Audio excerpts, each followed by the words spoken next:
Hey guys, Assalamu alaikum. We meet again where we left at Sanlitun. So the very next day we went to the Temple of Heaven and the Summer Palace. So this is shots from the Temple of Heaven. This was basically a place built in 1100 in 1400 something. And it was meant for heaven worshipping, so worshipping of nature so that you could get a good harvest. So Chinese beliefs are composed of a series of complex things. So worshipping nature is apparently a part of it.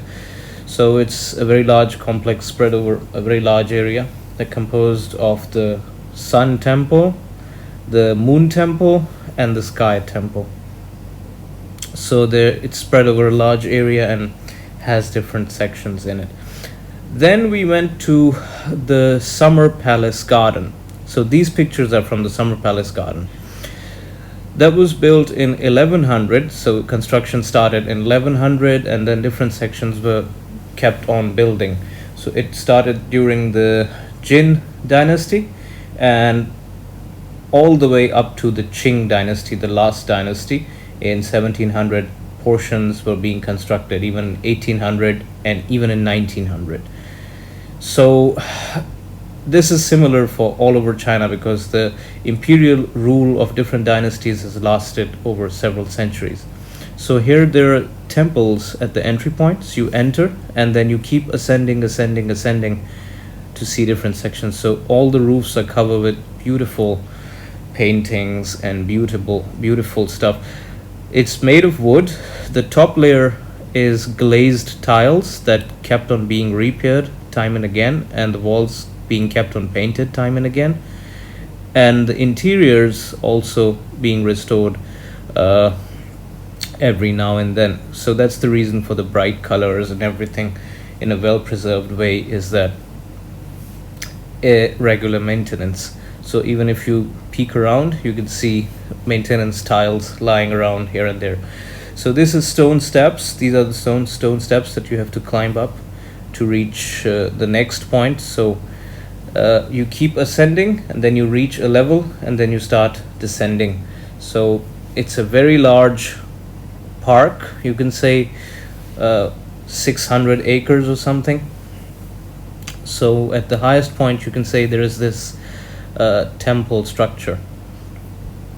So they're very different kinds of temples, hundreds of thousands of buildings inside with different small sections. So we could only visit, you can say 60 to 70%, 60% maybe of the park. Some sections are closed off, but it's a very traditional Chinese scene from the paintings. Very beautiful. I mean, I was awestruck. So here you can see one of the beautiful buildings. The most beautiful buildings may be coming up next. So here is a point where there was structures of rocks. So these are basically man-made, not a natural formation. And then amidst that there are buildings and stuff. So all this is part of the art and culture. So here is a temple there. It's very beautiful. And it has Buddhas engraved all over the place. So these are like bright yellow glaze and bright green glazed tiles. Very beautiful, very intricate designs, flowers, petals, Buddhas, etc., etc. So amazing artwork. And hats off to the archaeologists who have been maintaining this place. It is awesome. You can see the detail work. I took special pictures of this place. So this is a traditional Chinese gate to a garden. There can be a wooden gate on it or without it, but this is a traditional entrance to a Chinese garden. It can be a small one, it can be a large one. We saw this specimen at several places in China. And I have traveled China a lot. So this is called a pagoda or a pavilion. It's a small one actually. And inside there is some historical stuff, but these places were built in gardens for sitting and talking, just like you see in the movies. So this is the actual place where the actual stuff that you see in old Chinese movies actually happened. So these are stone steps, and here is a stone structure that would be used to as a pillar post. They would put in a wooden column and then structure a building over it. So here is an ancient gate, and again, very beautiful intricate designs, squares and petals and inscriptions. I think inside this was a Buddhist temple. I think so. So this is a Buddhist pavilion, and now we're entering the middle section of the park, you can say. So it had elaborate corridors and beautiful woodwork and beautiful paintings and everything, and all around there were Buddhist inscriptions and structures. So if you peek inside, you can see this roof with lots of decoration and stuff, and then there is this deity. I don't know the detail of this, but the Buddhist beliefs here are a little bit similar to the Hindu beliefs. So you see this goddess with many hands, and it needs to be studied. So if you move forward, then there is this elaborate lake structure behind it. One of the biggest lakes in this place.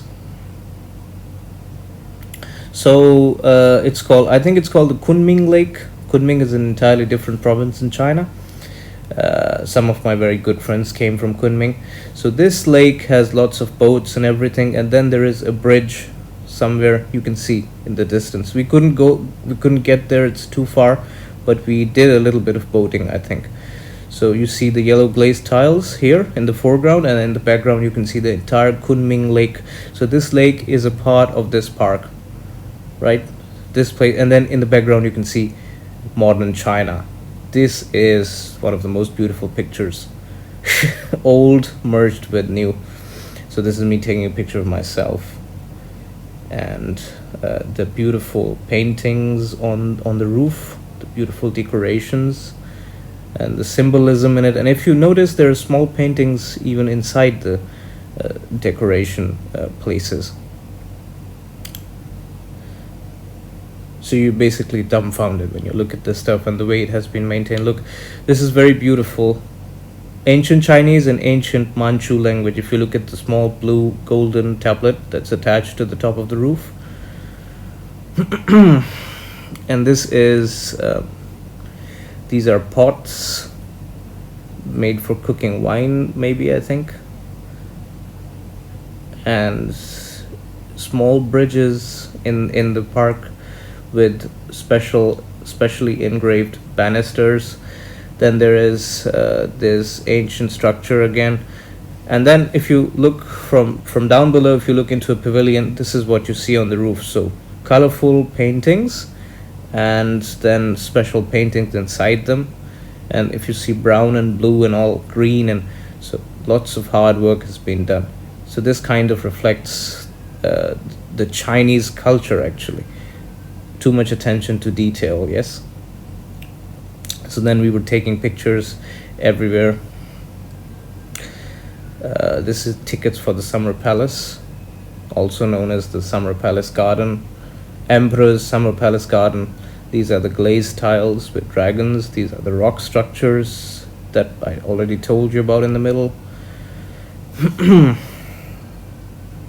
And then we went back to Shanghai using the Chinese railway system, which is the most awesome railway system that I have used. So it takes approximately 4 hours for you to get from Beijing to Shanghai. So these are the insides of the train. Very comfortable, even more comfortable than an aeroplane. Alright, please subscribe to my channel and keep following, keep liking my videos. I will follow up with more of my tours and other information. Thanks.